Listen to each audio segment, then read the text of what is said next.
মুখ্যমন্ত্ৰীৰ কথাৰ মূল্য নাই।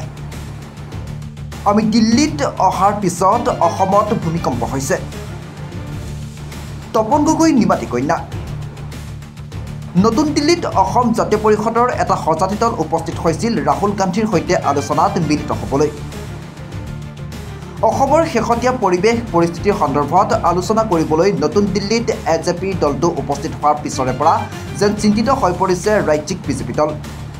গৌৰৱ গগৈ, ৰকিবুল হুছেইন, লুৰিণজ্যোতি গগৈ, চিত্তৰঞ্জন বসুমতাৰী আৰু ৰাহুল গান্ধীৰ মাজত হোৱা এই বৈঠকৰ পিছতে মুখ্যমন্ত্ৰী হিমন্ত বিশ্ব শৰ্মাকে ধৰি বিজেপিৰ নেতা মন্ত্ৰীসকলে টাৰ্গেট কৰি লৈছে লুৰিণজ্যোতি গগৈ। ৰাহুল গান্ধীৰ সৈতে লুৰিণজ্যোতি গগৈয়ে বৈঠকত মিলিত হোৱাক লৈ লজ্জিত দূষিত বুলি মন্তব্য কৰিছে বিজেপি নেতা তপন গগৈ। তপন গগৈৰ এনে মন্তব্যৰ পিছতে সৰব হৈ পৰে অজাপৰ নেতা চিত্তৰঞ্জন বসুমতাৰী।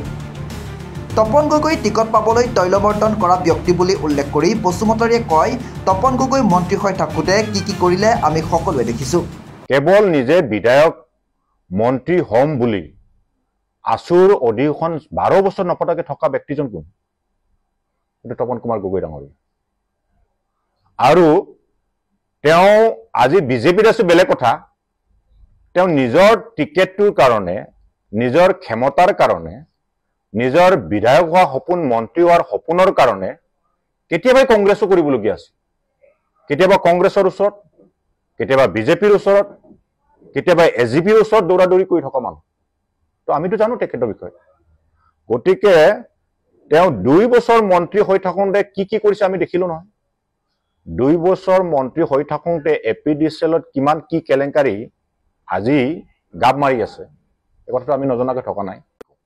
গতিকে মই তেখেতক, যদি আমাৰ সন্মান আছে তেখেতৰ প্ৰতি, গতিকে তেখেতে কোনোবা কৈ দিয়া লগেই ধূমকেতু নিচিনা নিমাতী কইনাৰ পৰা আমাক সমালোচনা কৰিবৰ কাৰণে কোনো দৃষ্টতা নাই বুলি মই ভাবোঁ। দিল্লী অহাৰ পাছত ইমান ভূমিকম্প কি হৈছে মুখ্যমন্ত্ৰীৰ লগত থকা সংগু পংগু, মই সেইটো আচৰিত পাইছোঁ। বাকী তেওঁলোকৰ কথাটোৱে, তেওঁলোক গৰু চোৰৰ কেলেংকাৰী শেষ হোৱা নাই। আজি অপহৰণ কৰিব লাগে, গৰু চোৰৰ লিপ্ত, গৰু চোৰৰ কোনো তদন্তই হোৱা নাই। গৰু চোৰৰ এগৰাকী কিবা এটা কথা ক'ব, এইটোতো আমি কেতিয়াও নুশুনো। কিন্তু মুখ্যমন্ত্ৰী ডাঙৰীয়া ইমান জ্বৰ উঠিছে কিয়? আমিতো বুজাবুজিও কৰা নাই। ৰাহুল গান্ধী প্ৰধানমন্ত্ৰীও হৈ যোৱা নাই, বিৰোধী দলৰ দলপতিহে। আমি তেখেতৰ ওচৰত জাতীয় বিষয়টোৰ ওচৰত আহিছোঁ, জাতীয় বিষয়টোৰ কাৰণে আহিছোঁ। ইমান চিন্তা কিয় কৰিছে? মই এইটো আচৰিত পাইছোঁ। ইমান ভূমিকম্প কি হৈছে? ইমান ভয় খোৱাটো কিয়? ইমান শংকিত হোৱাটো শুনি আমি আশ্চৰ্য হৈছোঁ, মানে আচৰিত হৈছোঁ।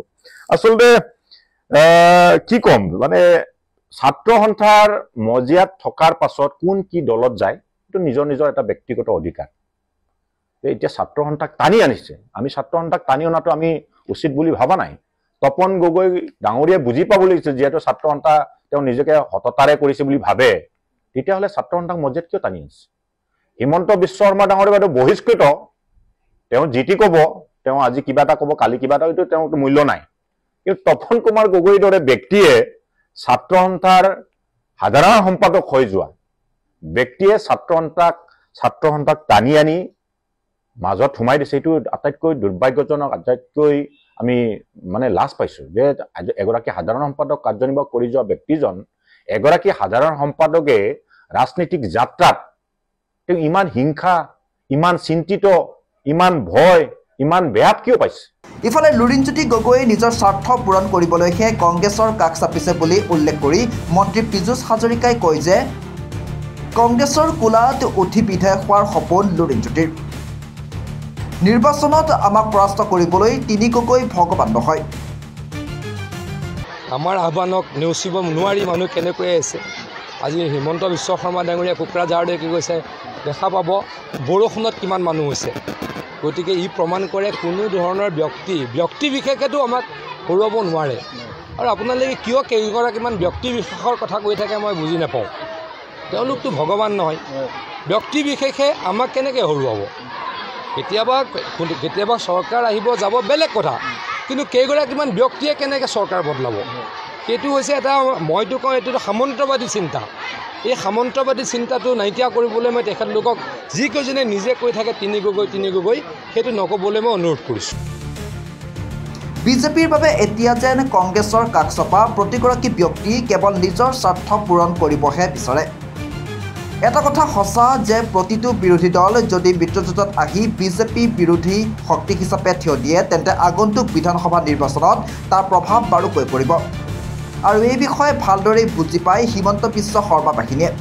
সেয়েহে হয়তো এনেদৰেই মন্তব্য কৰি বিৰোধী দলসমূহক একত্ৰিত নোহোৱাৰ চেষ্টাৰে মন্তব্য কৰিবলৈ আৰম্ভ কৰিছে বিজেপিৰ নেতা মন্ত্ৰীসকলে। News desk report NV Live।